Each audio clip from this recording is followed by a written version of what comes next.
it's Shawn. Back again, and this time I'm going to do a pretty cool review, and this is going to be a big long series of videos on a new item. This is a new drone. It's called the Phantom 4 Pro, and this one differs a little bit in the regular Phantom 4 in that the biggest update is going to be the camera. This thing has a 2" by 2" sensor on it, which currently is 4 times larger than anything that DJI has put out in any of their Phantom series. It has more anti-collision cameras built into the unit itself. And so this series, this is just going to be the unboxing. I'm going to explain what's in the box and how it goes together. And then if you click on playlists in my video section, click on all videos, I think is how. Anyway, you'll see the basics of it, like when you first take it out of the box, what you're going to need, how to unpack it, because there is some things that you should know about it, the inventory of what you should be getting in the box, and I think that's about it. After that, you'll find other series on basic setup. Like the first thing you're going to have to do is update the firmware in both the aircraft and in the handheld device that controls it. If you don't, you're going to miss out on a lot of things and capabilities that DJI has put out since this thing was made in the factory. It's kind of like when you first get a computer, you turn it on, Windows 10 is telling you I need to update. If you don't do that, you're going to miss a lot of the stuff and better stuff that Windows had to offer. Same issue with the drone, especially if you get a high-end drone like this. So let's open this box up and see what's in it. There's going to be tape across the front. These handles right here, there's 2 cardboard inserts that go underneath it. So make sure you're careful with that so you don't rip it in case you got to take the thing back. Now the drone itself is in a case. This looks like a hard case, but it's not. It's semi-hard. And when I say that, it just said semi-hard. It's made out of a styrofoam with a heavier grade adhesive, if you will. Alright, so let's put the box off to the side. Now, opening this thing, there is a locking mechanism on the front, and that's right here. This is going to pop out, and it's still not going to open. You have to turn this thing a quarter of a turn. Set it down, make sure it says Phantom on the top, put your fingers on this, and just pull up. Boom. There is the coolest drone that I can think of right now. The first thing you're going to take out is the drone itself, and you're going to have to be careful about this because even though the camera inside this thing is protected, it does have a metal and plastic part on the remote that can collide with it. And when you're putting this thing back in, there is a way to put it in a certain order so that you don't mess this thing up. You just paid over $1,000 for one of the coolest flying toys.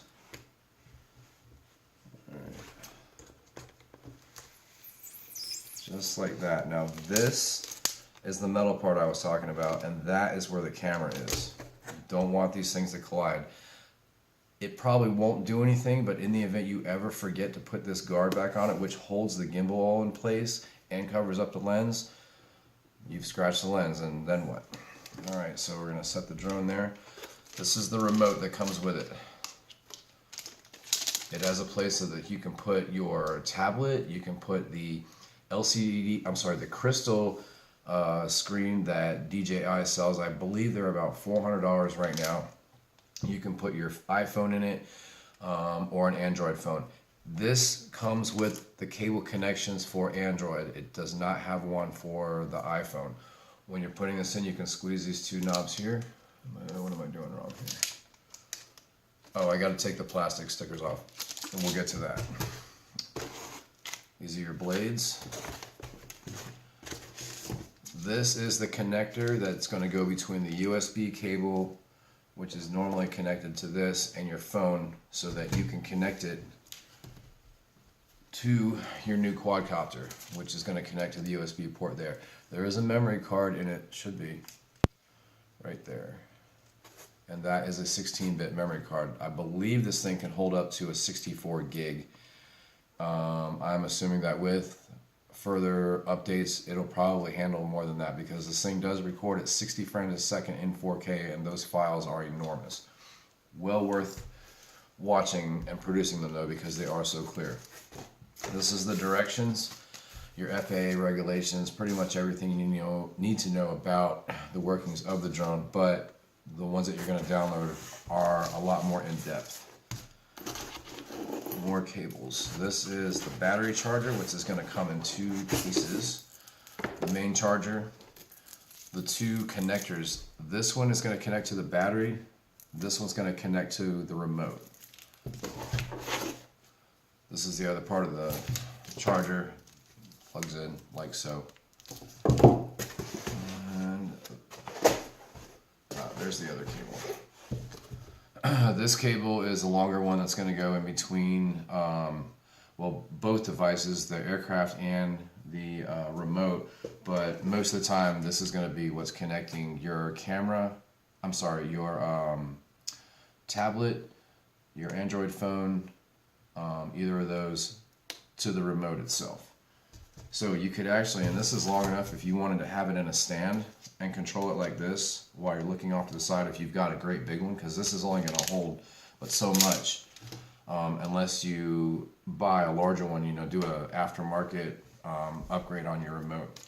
And if you look up type aftermarket DJI on google.com, you're going to be blown away at how much stuff you can buy or get from one of these, and you can easily spend $10,000-$12,000. I mean, just in a bigger battery port, more batteries, because this stuff is not inexpensive by any means. There is a silicone, there it is. Leave this inside of it. If you have others, or could get a couple new other ones, from a store, buy them and keep them inside this thing. When this thing is shut, it's pretty much airtight. If there's any moisture on your aircraft, it's going to sit in there. If you have these silicone pads in it, this will absorb the moisture, thus prolonging the life of the inside parts of your drone. Why can't this close right? Oh, there we go. Okay, closing it. Shut. It's flat all the way around. Turn it. You'll hear a lock. Boom, boom. There's a handle on it. I highly recommend that you spend the other $150. Spend another $150 on a carbon fiber case. You just invested roughly $1,500-$1,600 in this aircraft. You might as well spend just a couple hundred more to protect it.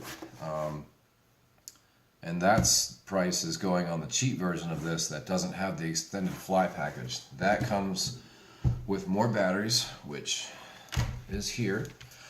I should stress this the most. I probably should have said this in the beginning of the video. Do not turn this thing on until you have removed the gimbal guard and this piece of styrofoam here. This part's going to come out first. Just wedge it out. Don't throw it away. Keep it, because you're going to have to put it back on here every time you're done flying. Pop this off very gently and just roll it.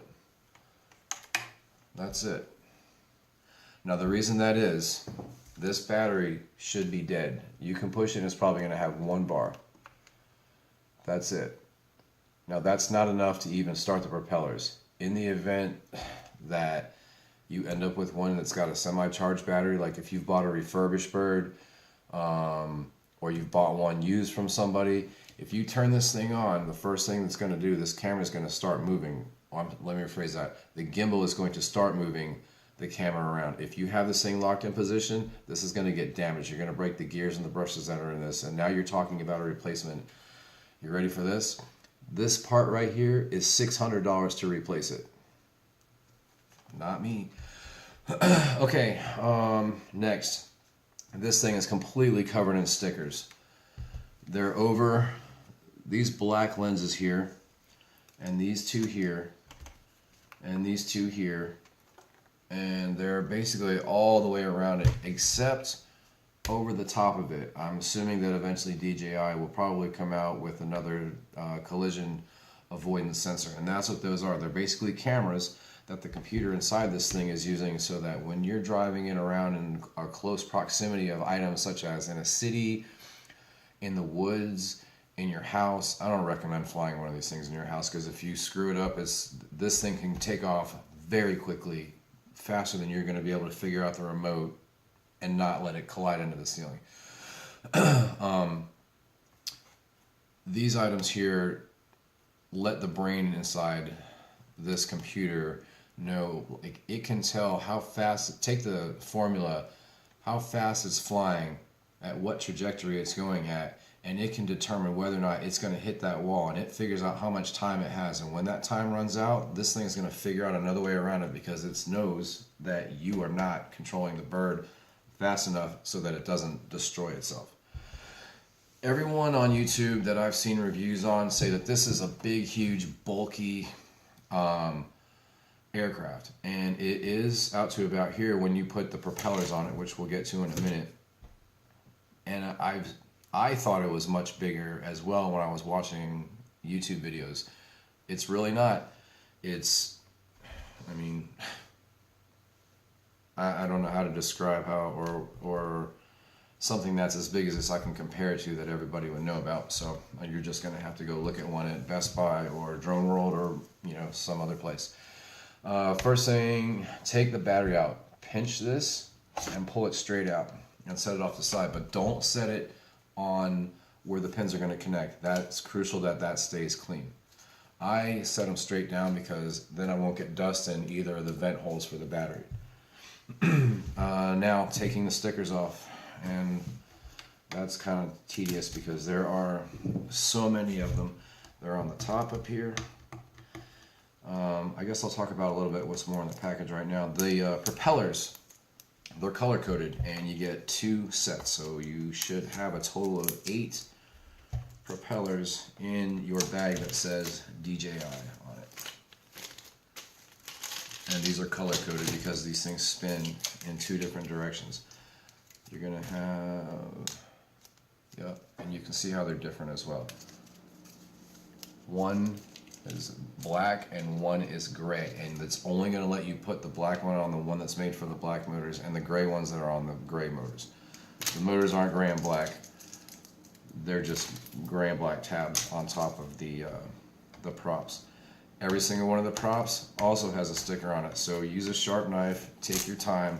The last thing you want to do is cut into the plastic on one of these things, because that'll create a weak point, and this thing is spinning really fast when it's going. And the last thing you need is a prop failure, because unlike the, I think it's called a Yosik drone, which has 6 prop arms, that one can actually lose a motor and still be able to fly, and it does the flight back home on its own when it's figured out that it's got an issue. This thing won't. This will fall out of the sky, and hopefully not on somebody or something. Okay, so I'm going to pause this for a minute until I get all the stickers off of this and everything else. There's one on the remote, there's one on the cords, there's one on every single one of these props. Right there you can hear it just, that wasn't the prop cracking, that was the plastic covering that I'm taking off. And there's another one on this, it goes all the way around it. There's a sticker on the back of this that's got to come off so that you can extend the telescoping holder that you put your iPad, your iPhone, or your Droid device in. So I'll be back once I get this all. And go. Okay, so I've got all the stickers off of everything, and it was a lot. It took me probably about 8 minutes to get them all off. The propellers, that's the hardest part. Okay, so a quick inventory of what you should have. All your paperwork, and this is going to be basically telling you what's in the box. This is going to tell you about the batteries. They're called FlySmart batteries. As I understand it, they're best kept at 50% if you're going to be traveling with them for a while, and then charge them up right before you fly. That takes about an hour from a dead one, which I've done before. This one, Phantom 4 series, disclaimer, safety rules. You should read all of this. Quick start guide. This is going to get you basically the basics of getting this thing up and running. This is important. Know before you fly. The FAA has rules and regulations that basically control the laws of anything that flies. As I understand it, if it's solo flying, it's a drone. If you have a string attached to it, it turns into a kite. But who the hell is going to fly a drone with a string attached to it?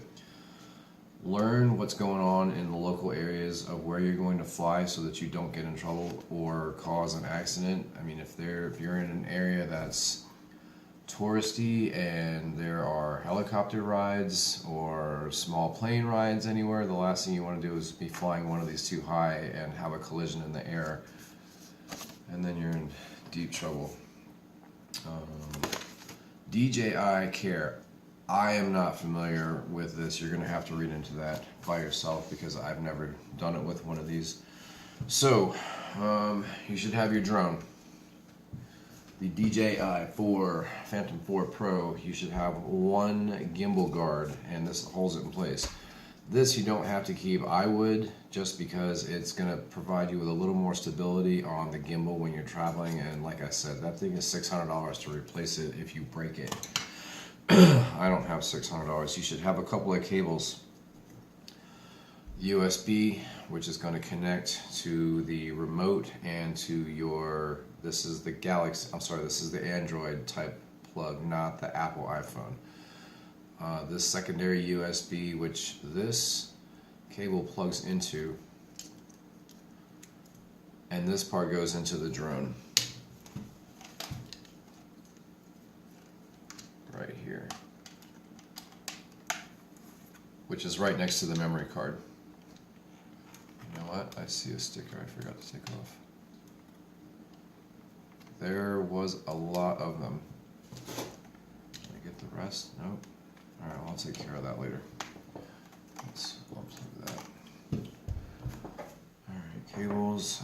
You should have a charger and the cord that goes to the charger. This does have 2 plugs on it, and we're going to do that next. Here's the battery. You can charge these at the same time. And the port for charging the controller, if you're holding it and looking down at it, it's on the bottom right side, right here, and that is covered up right there. This is going to go in that slot there. Plug this part into the charging unit. I would plug this into something that has a surge protector on it. You don't want to be blowing stuff up by accident. Now the propellers, they come in this bag.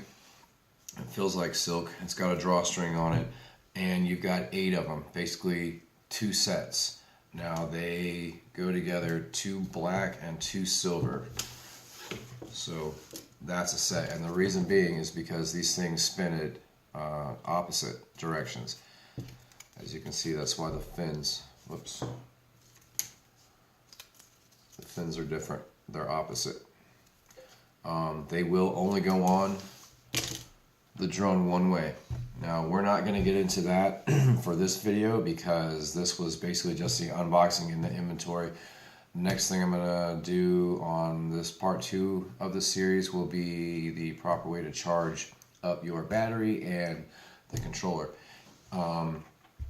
This series will be intense. I am going to show you every little detail of the workings of this. Stay tuned. If you're new to the drone world, man, you're going to be addicted. That's it. Thanks for watching, and I will see you in the next video. Bye-bye.